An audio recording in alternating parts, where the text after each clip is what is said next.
2016년도 첫 주일 저녁 예배를 하나님께 드리는 모든 성도님들에게 하나님의 은혜가 충만하게 임하시기를 간절히 소원합니다.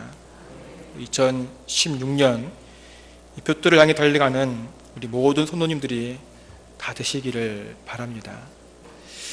오늘 읽은 말씀은 이스라엘 백성들이 40년이란 광야 생활을 다 마치고 나서 요단강을 건너 이 가나안 땅에 들어온 상황에서 하나님께서 백성들에게 아주 중요한 명령을 내리시는 장면입니다. 그 장면은 2절 말씀에 이렇게 말씀하고 있습니다.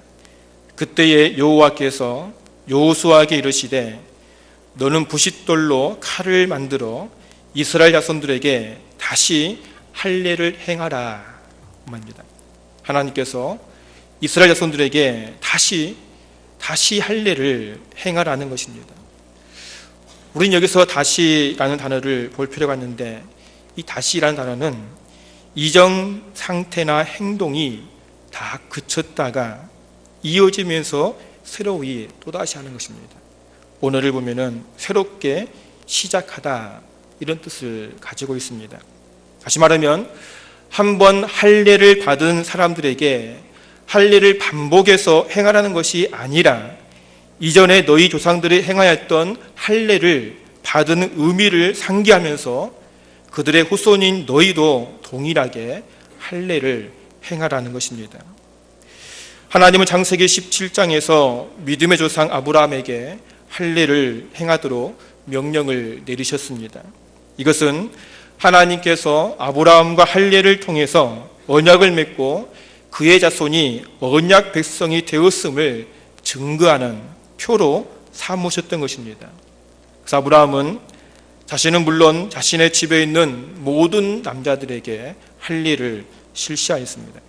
그리고 창세기 21장에서 이 100세에 얻은 아들 이삭이 태어난 지 8일 만에 하나님 말씀대로 할례를 행하였던 것입니다. 그래서 이스라엘 모든 남자들은 하나님 언약 백성임을 나타내기 위해서 태어난 지 8일 만에 할례를 시행해야만 했던 것입니다. 그런데 이스라엘은 출애굽한 이후에 광야에서 40년을 보내었는데 그 어느 누구도 광야에서 할례를 행하지 못하였다는 것이죠.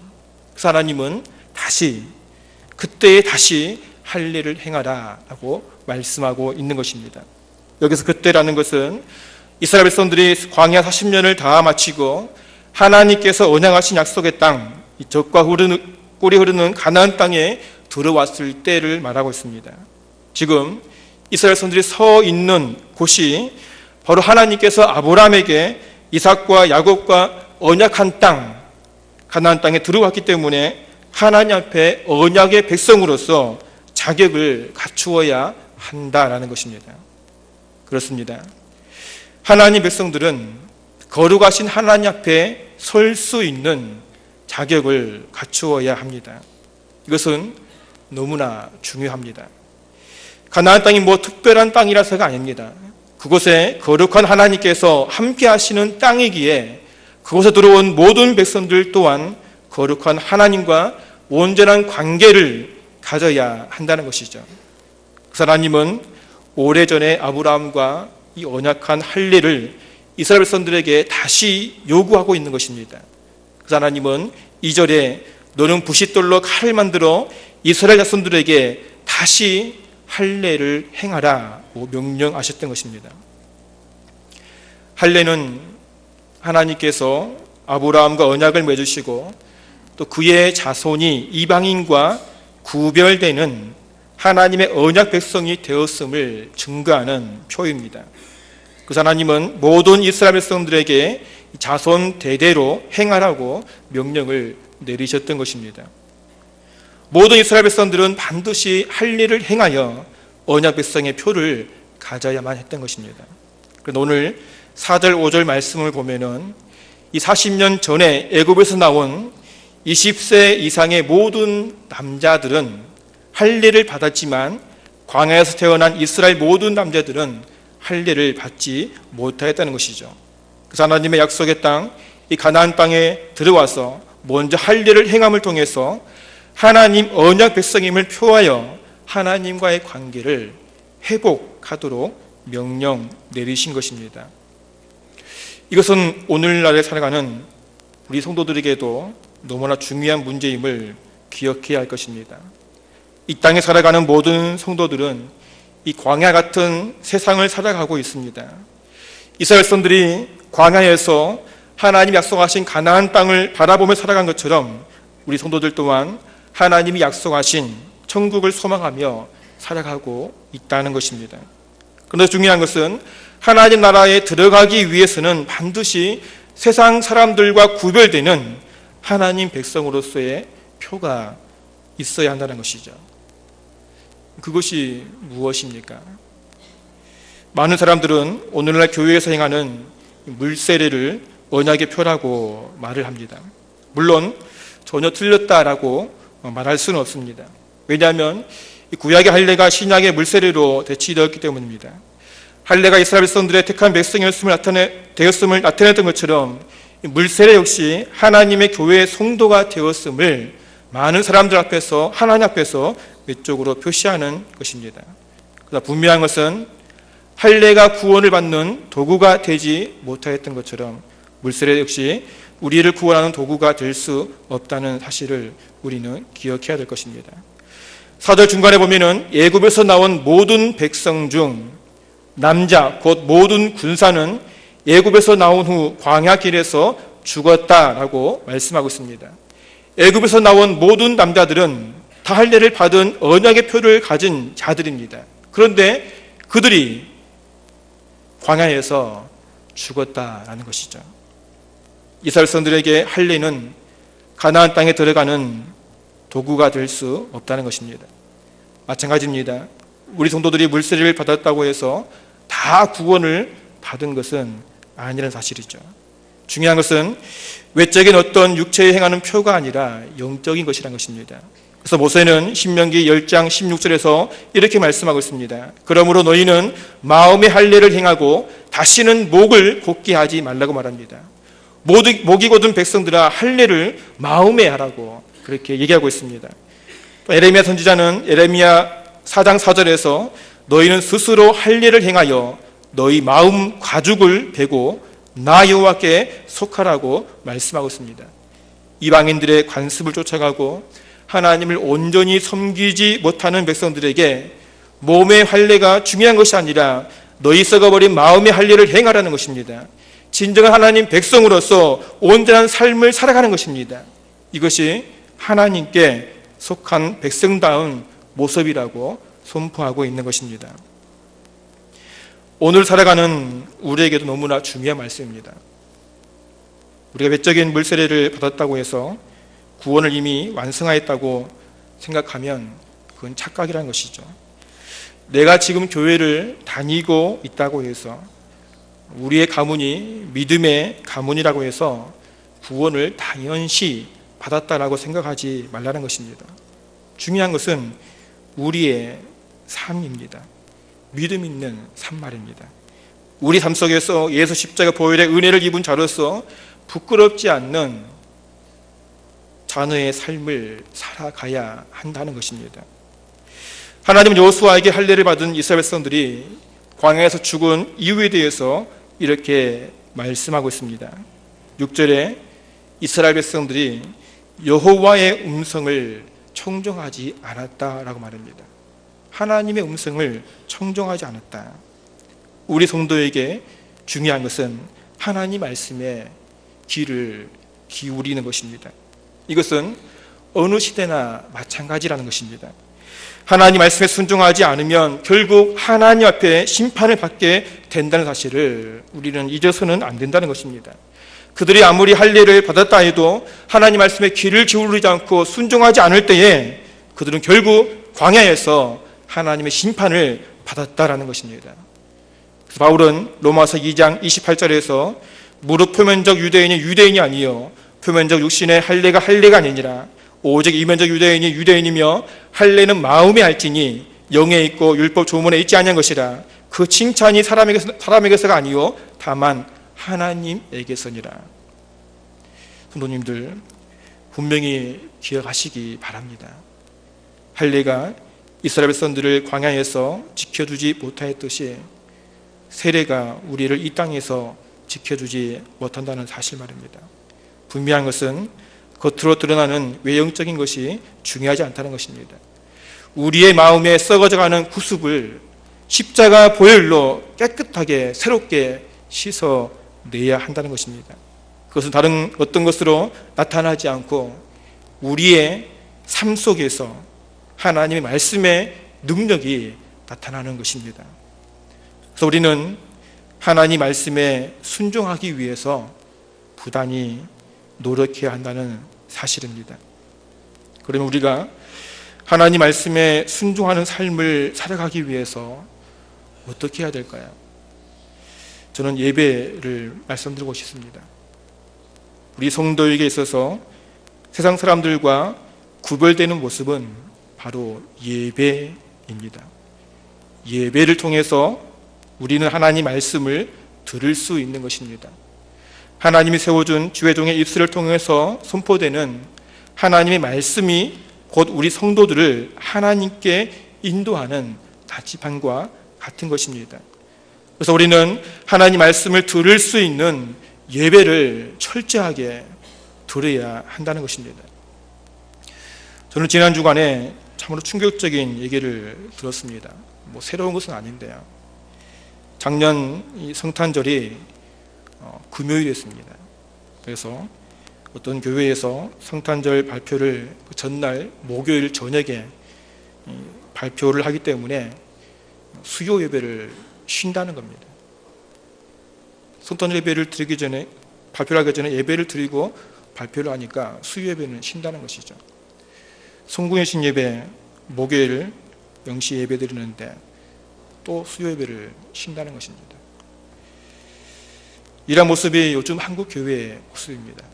예배가 사라지는 한국 교회의 모습. 명절이 주일이면 예배를 드리지 않습니다. 새벽기도, 저녁예배, 오후 예배 없습니다. 11시 예배 딱 한 번으로 드리고 가족 예배로 드리라 그렇게 말을 합니다.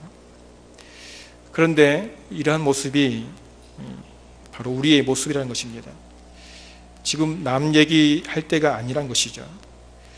우리 교회도 지금 예배에 대해서 남들에게 자랑만 할 때가 아니란 사실이죠. 물론 우리 교회 예배에 대해서 저 또한 감사하게 생각하고 또 많이 자랑하고 있습니다. 담임 목사님 목회 그런 비전에 따라서 하나님 앞에 철저하게 예배를 지켜나가는 모습들이 이 부교절에서 많은 것을 생각하게 하고 또 다짐하게 합니다. 우리 교회 사역자라는 것을 참 자랑스럽게 생각합니다. 그런데 무슨 말입니까? 우리 교회 주일 날 예배와 지금 저녁 예배 드리는 숫자의 차이를 아십니까? 거의 절반 이상이 주일 오전 예배 드렸던 분들이 보이지 않습니다. 오전 예배 드리고 어디론지 다 갔습니다. 수요 예배는 어떻습니까? 저녁 예배 드리는 이 숫자의 3분의 2가 수요 예배 때 보이지 않습니다. 금요기도는 더하겠죠. 그런데요, 우리 젊은 성도들의 모습이 거의 보이지 않다는 것이죠. 우리 교회의 미래이고 우리 교회를 짊어지고 나갈 이 젊은 전도회의 성도들이 수요 예배에, 금요 기도에 거의 보이지 않다는 것입니다. 이것은 아주 심각하다고 말할 수 있죠. 앞으로 20년이 지나면, 아니 10년이 지나면 어떻게 될지 참 앞이 캄캄하다고 많은 어르신들이 걱정을 합니다. 성도님들, 하나님께서 살아계심을 믿습니까? 내 생명을 구원하실 분은 나를 위해 십자가에 죽으신 예수님밖에 없음을 믿습니까? 나의 생명의 주인이 주님이심을 믿고 있습니까? 내 삶의 모든 영역에서 하나님이 살피시고 돌보시고 지키시고 선하게 인도하신 분임을 확신하십니까? 그러면 하나님 말씀에 귀를 기울이시기 바랍니다. 하나님 말씀을 들을 수 있는 예배에 집중하시기 바랍니다. 우리 인생의 모든 해답은 예배에 있음을 믿으시기 바랍니다. 성령의 감동으로 기록된 하나님 말씀을, 하나님께 세워둔 주의 종을 통해서 선포된 말씀을 청정하고 들을 때에 내 심령 속에 임재하신 성령 하나님께서 나에게 필요한 말씀을 받아 깨닫게 하시고 모든 문제를 말씀으로 풀어가게 하십니다. 그래서 우리는 예배를 소중하게 여겨야 되고 예배에 목숨을 걸어야 하는 것입니다. 부모님들, 올 때 첫 저녁 예배를 드리는 이 시간에 마음속으로 다짐을 했으면 좋겠습니다. 볕들을 향해 달려가는데 예배만큼은 절대로 양보하지 않겠다는 결단. 하나님께서 성령 감동으로 기록한 말씀을 내 삶에 적용하여 나의 모든 문제를 열어주신 모습들을 바라볼 수 있는 그런 은혜들이 우리 심령 속에, 우리 삶 가운데 일어나기를 간절히 소원합니다. 표면적인 할례가 할례가 아닙니다. 우리 마음에 하나님 말씀으로 할례를 행하시기 바랍니다. 오직 주의 말씀을 청종하고 순종하기 위해서 부단히 노력할 때에 하나님은 우리를 이 세상 속에서 승리케 하시는 것입니다. 우리가 예수님 때문에 세상 속에서 당하는 수치를 하나님은 씻어주시는 것입니다.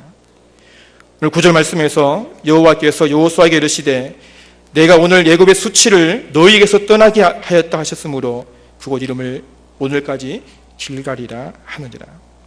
주님께서는 주의 말씀에 청중하고 할례를 새롭게 행할 때에 애굽의 수치를 떠나게 하셨다라고 말씀하십니다.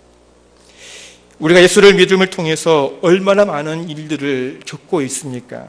믿지 않는 사람들에게 조롱을 당하고 있습니까? 심지어는 예수를 믿는 사람들에게까지 대충 세상 사람들과 타협하며 살라고 우리를 조롱하고 있지는 않습니까? 그러나 우리가 이러한 고통 속에서 나의 참 생명이시고 내 삶의 주인이신 하나님께 주시는 말씀에 귀를 기울이고 순종을 달려갈 때에 하나님은 우리를 위로하시고 승리케 해주실 줄로 믿습니다. 성도님들, 우리는 지금 2016년 첫 주일 저녁 예배를 하나님께 드리고 있습니다. 우리 하나님은 신실하신 하나님이십니다. 백성들에게 약속한 가나안 땅을 백성들에게 허락하셨습니다. 그러나 하나님은 거룩한 자리에 설 만한 자격을 갖추라고 오늘 우리에게 말씀하고 있습니다. 다시 할례를 행하라고 말합니다. 이제는 겉으로 보이는 외형적인 할례가 아닌 하나님 말씀을 청종하고 순종함으로 거룩한 자녀로 자신을 새롭게 세우라고 말씀하고 있습니다. 우리 또한 다시 한번 우리 마음에 하나님의 생명의 말씀으로 할례를 받아 하나님께서 우리에게 약속하신 하나님 나라를 소망하며 믿음 가운데 힘차게 달려가시기를 간절히 소원합니다. 특별히 올 한 해 예배의 승부를 거시기 바랍니다. 특별히 특별 새벽기도를 우리에게 하나님께서 허락하셨습니다. 새벽을 깨우시고 말씀을 받으시고 그 말씀을 붙잡음을 통해서 그 말씀 안에 붙들림을 통해서 하나님 나에게 허락하신 말씀의 열매를 이루어갈 수 있는, 내가 만들어간 것이 아니라 나에게 선포된 하나님 말씀을 통해서 그 말씀이 내 삶을 만들어가는 그런 능력들이 2016년 한 해 동안에 우리를 통해서 일어나기를 간절히 소원합니다.